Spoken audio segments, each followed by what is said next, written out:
함께 읽습니다. 너희는 이스라엘 온 회중에게 말하여 이르라. 이달 열흘에 너희 각자가 어린 양을 잡을지니 각 가족대로 그 식구를 위하여 어린 양을 취하되 여호와께서 애굽 사람들에게 재앙을 내리려고 지나가실 때에 문 임방과 좌우 문설주의 피를 보시면 여호와께서 그 문을 넘으시고 멸하는 자에게 너희 집에 들어가서 너희를 치지 못하게 하실 것임이니라. 아멘. 일정이 조금 바뀌었습니다. 이번 주는 오늘부터 목요일까지, 다음 주는 월요일부터 금요일까지 계속해서 진행하게 됩니다. 지난주에 세 번의 말씀을 나누고 또 기도했습니다. 여러분 마음속에 와 닿는 것이 있으시던가요? 이 내발적 고통이 있으시던가요? 뭐 찔리는 게 있었습니까? 아직도 맹랑하신가요? 자, 계속해서 오늘 말씀을 나눕니다.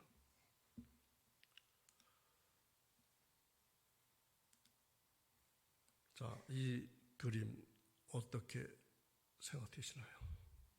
조금 젊은 부부가 자기 자녀들을 교회에 데리고 와서 아마 예배 때겠죠. 아마 교회 프로그램 중에 하나겠죠. 그때 자녀들을 품에 안고 뭐 하고 있습니까? 축복 기도하고 있는 거죠. 이러한 모습 해보셨나요? 자, 이 사진은 어떻습니까? 연로하신 어머님이 아마 아들 부부 같죠? 아니면 사위나 딸인 것 같죠? 연로하신 어머님이 두 자녀를 위해서 간절히 기도하고 있는 모습. 이 모습이 우리 부모의 모습이 되어야 되고 자주 이런 모습을 보여야 합니다. 오늘 그래서 주제는 다 함께 주님 가정 구원의 책임은 교회가 아니라 저에게 있음을 알게 하옵소서. 아멘. 이상하죠? 구원의 책임이 교회에 없다고 하네요. 누구에 있다고? 부모에게 있다고, 가정에 있다고 말씀합니다. 자, 말씀을 전개합니다. 구약 역사 전체를 통해 볼 것 같으면 유월절 사건은 그리스도의 인격과 사역에 대해서 아주 가장 명백하고 가장 뚜렷한 계시를 보여주는 독특한 사건으로 지적되어 왔습니다. 하지만 지금까지 유월절 어린 양은 개인 구원의 관점에서만 고찰되었습니다. 가정 구원이라고 하는 관점에서는 주목을 받지 못했다고 하는 것입니다. 분명히 말씀드리지만 유월절 사건은 개인 구원뿐만 아니라 가정 구원과도 아주 깊은 관계를 가지고 있습니다. 그렇지 않다면 왜 그 식구를 위해서 어린 양을 취하라고 했을까요? 이 규절의 이 의미는 무엇이겠습니까? 하나님은 이스라엘 백성들에게 그 가족의 수대로 어린 양을 취하라 이렇게 명령하셨습니다. 더욱이 어린 양의 피는 각 가정의 집에 뿌려졌습니다. 다시 말씀을 주목해 보겠습니다. 이후에 함께 있습니다.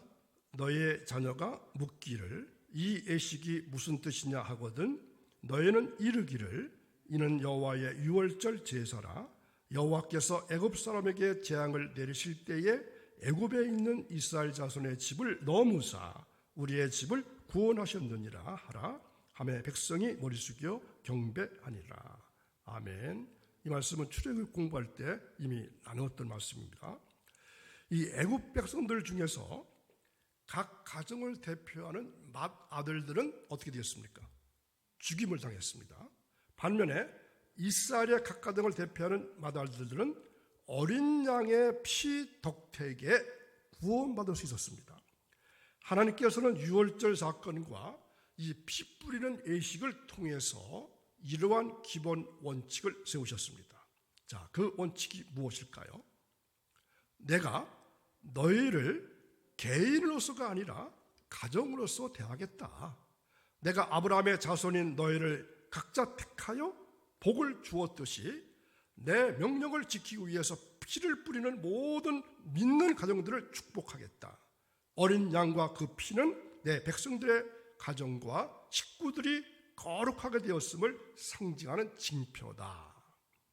그러면서 하나님께서는 한 가정의 가장인 아버지의 손에 누구를 맡긴 것입니까? 가족의 안전과 운명을 맡기셨습니다. 어린 양 그리스도께서는 우리를 위해서 희생하셨습니다. 유월절 의식을 통해서 희미하게 비춰졌던 대속의 그림자가 그리스도 안에서 이제 비로소 완성된 것입니다. 하나님의 어린 양 그리스도는 그래서 가정을 위한 어린 양입니다. 그리스도의 대속의 피가 각 가정 위에 뿌려질 때 사악한 파괴자 마귀는 우리 가정 속으로 침입하지 못할 것입니다. 그리스도께서 보혈을 흘려서 새 언약을 세우셨을 때에도 위의 원칙은 그대로 적용됩니다. 자, 또 그 원칙이 무엇일까요? 그리스도께서 흘리신 보혈을 문설주에 뿌려서 가족 전체를 구원하는 것은 신앙 있는 부모의 권리이자 의무라는 것입니다. 하나님께서는 부모의 신앙을 반드시 책임져 주실 것이고 놀라우신 축복으로 보답해 주실 것입니다. 우리는 그리스도의 보혈로 말미암아 하나님께 가까이 갈 수 있게 되었습니다. 그리스도의 보혈의 능력을 생각할 때에 우리는 우리 자신만 정화시키는 보혈의 능력뿐만이 아니라 우리 가족 전체를 정화시키는 능력도 고려해야 마땅한 것입니다. 우리의 믿음에는 도저히 우리가 상상할 수 없는 능력이 있습니다. 믿으시겠습니까? 우리 믿음에는 도저히 우리가 상상할 수도 없는 능력이 있다는 겁니다. 그 능력으로 인해서 하나님의 축복을 받게 됩니다. 그리고 부모인 우리들 때문에 자녀들에게 죄와 죽음의 세력이 침투하게 되었습니다. 그러나 다행하게도 그리스도의 능력 때문에 우리 모두가 구속의 은총 속으로 들어가게 된 것입니다. 그래서 부모된 우리는 우리 자신의 영혼뿐만 아니라 가족 전체의 영혼을 그리스도의 보혈의 능력에 따라서 들어온다는 것을 의식해야 하고 또 그 무서운 사실을 의식할 때마다 어린 양의 피를 문설주에 뿌려야 합니다. 그래서 가족 전체가 그리스도의 보혈의 보호를 받게 해야 합니다. 주님은 우리의 피난처요 보호자가 되십니다. 이스라엘 부모들은 매년 어린 양의 피를 문설주에 뿌려야만 합니다. 하지만 우리는 매일매일 그리스도의 보혈을 문설주에 뿌려서 우리 가정을 거룩하게 해야 합니다. 이러한 행동을 통해서 그리스도의 보혈이 나와 내 가정을 구원하신다고 하는 확신과 믿음을 가져야 합니다. 여러분 이스라엘에 가보신 분이 계신가요? 이스라엘에 가볼 것 같으면 특이한 장식을 하나 볼 수 있습니다. 그것은 유대인들의 집, 심지어 유대인들의 호텔의 모든 방에도 출입구마다 붙어 있는 것이 있습니다. 그것을 메주자 이렇게 말합니다. 이것은 단지 이스라엘에 사는 유대인들뿐만 아니라 전 세계에 흩어져 있는 여호와 하나님을 섬기는 유대인들의 문설주에 다 붙어 있습니다. 자, 어떤 모양일까요? 이러한 모양입니다. 여러 가지 모양이 있죠. 그래서 저거를 그냥 폼으로 달아놓는 것이 아니라 자녀들이 온 가족들이 외출할 때마다 저기에다 손을 대고 키스도 하고 그러면서 저기에 들어있는 말씀을 음미해보고 생각해보고 들어오거나 나가거나 그렇게 합니다. 그렇다면 왜 유대인들은 이 메주자를 문설주에 다는 것일까요? 그리고 그것은 어떤 의미를 가지고 있을까요? 메주자라고 하는 히브리어 말이 곧 무엇이다? 문설주입니다. 우리는 메주자라고 할 것 같으면 잘 모릅니다. 그런데 문설주의 양의 피를 바르는 출애굽의 장면은 모두 기억할 것입니다. 마지막 재앙에서 우리 이스라엘 사람들이 하는 것이었죠. 아마 그림을 그려보면 이러한 모양일 것 같습니다. 자, 문설주의 그 피를 바르는 그러한 모양을 그려본 것일 겁니다. 그런데 그 피를 바르는 것이 무엇입니까? 그 옆에 보면 뭐가 있죠? 우슬초라는 거 있습니다. 우슬초로 뭐 어떻게 해달라고? 우슬초로 씻겨달라고. 근데 우슬초를 묶어가지고 피를 발라서 뭐 바르는 겁니다. 그 뜻은 어떤 의미? 겸허와 비천이라고 하는 의미가 있다는 겁니다. 그래서 메주자는 이 어린 양의 피를 바른 것과 아주 관련이 있습니다. 어린 양의 피는 예수 그리스도의 보혈을 상징한다는 것을 우리는 잘 알고 있습니다. 그렇다면 이 메주자는 예수 그리스도의 피를 바르는 것과 관계가 있다는데 이 메주자는 어떤 말씀이 들어있을까요? 바로 이 말씀이 담겨 있습니다. 자, 다 함께 읽습니다. 이스라엘아 들으라. 우리 하나님 여호와는 오직 유일한 여호와이시니 너는 마음을 다하고 뜻을 다하고 힘을 다하여 네 하나님 여호와를 사랑하라. 오늘 내가 네게 명하는 이 말씀을 너는 마음에 새기고 네 자녀에게 부지런히 가르치며 집에 앉았을 때든지 길을 갈 때든지 누워 있을 때든지 일어날 때든지 이 말씀을 강론할 것이며 너는 또 그것을 네 손목에 매어 기호를 삼으며 내 미간에 붙여 표로 삼고 또 내 집 문설주와 바깥문에 기록할지니라. 아멘. 바로 이 말씀이 여기에 기록되어 있는 것입니다. 메주자 안에는 바로 이 신명기의 말씀이 적혀 있고 이 말씀이 적힌 종이를 아까 보여드렸던 그 안에 집어넣고 있습니다. 유대인들이 이 문마다 메주자를 장식한 이유는 바로 이 말씀 때문입니다. 자세한 것은 요한계시록을 공부할 때 또 한 번 자세하게 말씀을 드릴 기회가 있을 것입니다. 자, 이러한 믿음을 소유할 때야 비로소 구속의 피가 우리 가정에 크나큰 영향을 끼쳐서 우리의 가정생활을 거룩하게 하고 가족관계를 거룩하게 할 것이라고 하는 소망을 품을 수 있고 또한 가족 전체가 주님의 것이 될 것이고 자녀들 하나하나가 구속의 자녀가 될 수 있다는 기대를 가질 수 있게 됩니다. 이를 성취하기 위해서 우리는 하나님께서 부모에게 명령하신 내용들을 주의 깊게 살펴보아야 합니다. 하나님께서 분명히 우리 자녀들의 구원을 보장해 주셨습니다. 아멘. 그러나 이 구원을 이루기 위해서는 자녀들이 몸소 구원의 은혜를 체험해야 합니다. 만일 우리 자녀들이 구속의 은혜를 전혀 모르고 그 내용에 대해서도 전혀 무지하다면 구원을 이룰 수 없게 될 것입니다. 이스라엘의 부모들은 그들 자녀들을 향해서 자녀들이 구속받은 백성이 되었다는 사실을 지속적으로 교육하는 한편 그들이 하나님께 선택받은 구속의 백성이라는 사실을 지속적으로 주지시켜 주었습니다. 부모들이 제사장의 역할만 감당한 것이 아니라 선지자와 교사의 역할까지도 감당했다는 것입니다. 이스라엘 부모들은 가족 전체를 위해서 문설주에 피를 뿌렸을 뿐만 아니라 하나님의 명령대로 자녀들을 훈계하고 교육했다고 하는 것입니다. 사랑하는 부모님들이요, 우리 자녀들을 가르쳐서 보혈의 능력을 깨닫게 하고 플러스 그들을 기쁘게 받아주시는 하나님의 깊은 사랑을 깨닫게 할 수 있기를 바랍니다. 이스라엘의 부모들은 매년 문설주에 어린 양의 피를 뿌려야만 했습니다. 그들은 이러한 의식을 통해서 오직 어린 양의 피로서만 그들과 그 가정이 하나님 앞에 바로 설 수 있다는 사실을 확인했다는 것입니다.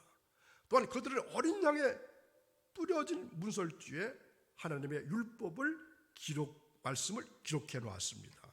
그것이 메주자요 그 안에 들어있는 말씀이 쉐마의 말씀, 신명기 6장에 있는 말씀입니다.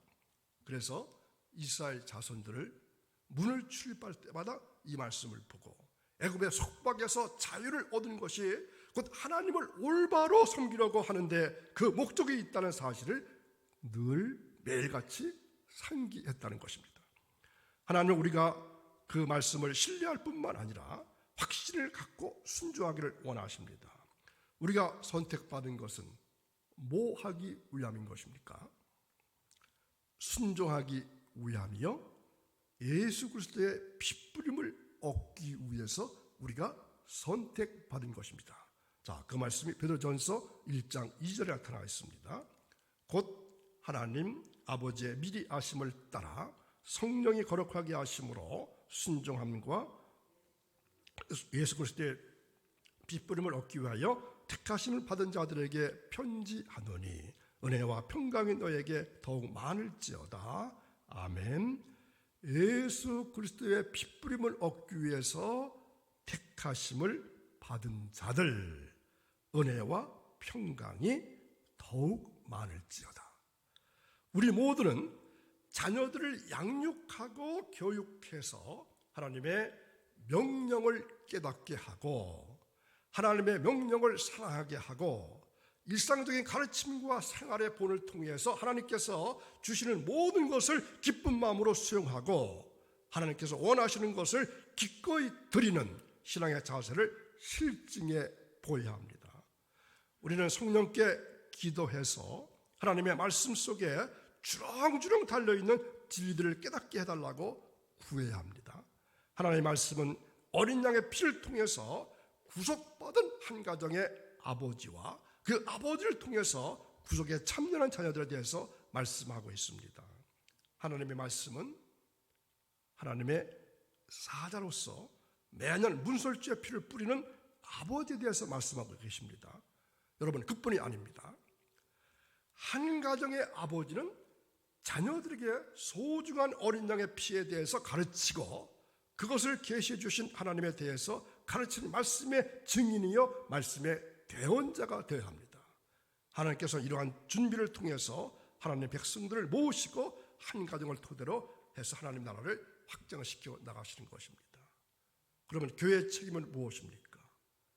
가정에서 구원받은 자녀들을 지난주에 말씀드린 내용 중에서 방주 안에 들어가야 된다지 않습니까? 방주가 어딥니까? 교회 아닙니까? 방주 안에, 교회 안에 들어와서 이제 하나님 말씀 가지고 계속해서 양육하고 훈계받고 훈련받아서 어디까지 올라가야 되는 것입니까? 성화구원의 단계에 이르게 하는 것, 그것은 교회가 책임이 있습니다. 그러니까 교회에 전적으로 여러분의 자녀들을 구원하게 하는 데 책임이 있다고 생각하지 마시고 구원의 일차적인 책임은 나, 부모에게 있다 하는 것을 꼭 명심하시기 바랍니다. 다 함께 기도하시겠습니다. 하나님의 어린 양이신 주님의 피로 저의 모든 죄가 사함받는 것을 제가 믿습니다. 주님께서 저와 제 자녀들을 위해 보배로운 피를 흘리신 것을 제가 겸손히 믿습니다. 저에게 은혜를 베풀어 주셔서 주님의 보혈의 능력을 날마다 충만하게 체험하게 하옵소서. 저의 심령을 성령으로 감화시켜 주셔서 주님께서 흘리신 피가 저 자신뿐만 아니라 저의 온 가족을 위한 것임을 날마다 더 확실하게 깨닫게 하옵소서. 주님, 이제 저를 바치오니 저를 들어 주님의 거룩한 언약의 자녀로 받아 주옵소서. 저를 사용해 주셔서 제 자녀들로 구원에 이르게 하시고 제가 자녀를 양육하되 오로지 주님만을 위해서 양육할 수 있도록 은혜를 베풀어 주옵소서. 바라옵건대 제 자녀들이 성장하여 주님을 위해서 헌신하기를 원합니다. 그들에게 그리스도의 보혈을 믿는 믿음과 주님의 뜻에 순종하는 마음을 허락해 주셔서 이 두 가지를 매일매일 생활의 지표로 삼게 하옵소서. 주님, 가정구원의 책임은 교회가 아니라 부모인 제게 있음을 알게 하옵소서. 다음은 교회를 떠난 자녀를 위한 기도입니다.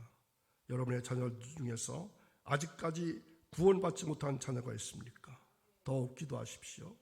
구원받은 자녀가 있습니까? 더욱더 성화구원에 이를 수 있도록 교회에 잘 참여해 하셔서 모든 예배와 또 교육과 훈육을 받으시기를 원합니다. 또한 자녀들 중에서 속속이거나 문제가 있거나 어려움을 당한 자녀가 있습니까? 문제 해결을 위해서 기도할 수 있기 바랍니다. 자, 교회를 떠난 자녀를 위해서 제가 기도합니다. 하나님, 저의 자녀로 주셔서 감사합니다. 교회를 떠나 있지만 아직 주님을 떠나지 않은 것을 감사합니다. 그동안 아이들을 통해서 주님의 사랑을 경험했습니다. 아이가 어렸을 때는 기쁨도 누렸습니다. 방황하는 시기에도 아이와 함께 할 수 있어 감사합니다. 제 아이를 이 땅에 보내주신 주님의 선한 계획과 아름다운 뜻이 여전함을 믿고 주님을 찬양합니다. 아이를 통한 주님의 뜻을 반드시 이루시고 주님께서 영광을 받아 주옵소서. 거룩하신 예수님의 이름으로 기도합니다. 아멘. 계속해서 제가 지금 드린 기도 제목 가지고 계속해서 기도하시기 바랍니다. 기도하십니다. 하나님 아버지, 감사와 찬양과 영광을 하나님께 올려드리는 주의 백성들을 기억해 주시고 거룩한 주님 전에 올라와서 기도하며 도구하며 간구하며 부르짖어 기도하는 주님의 기도 소리를 들으시고 응답하실 것을 믿기에 감사를 드립니다. 하나님, 자녀의 구원은 교회가 책임있는 것이 아니라 부모인 내가 책임이 있다는 사실을 분명히 알게 해주셔서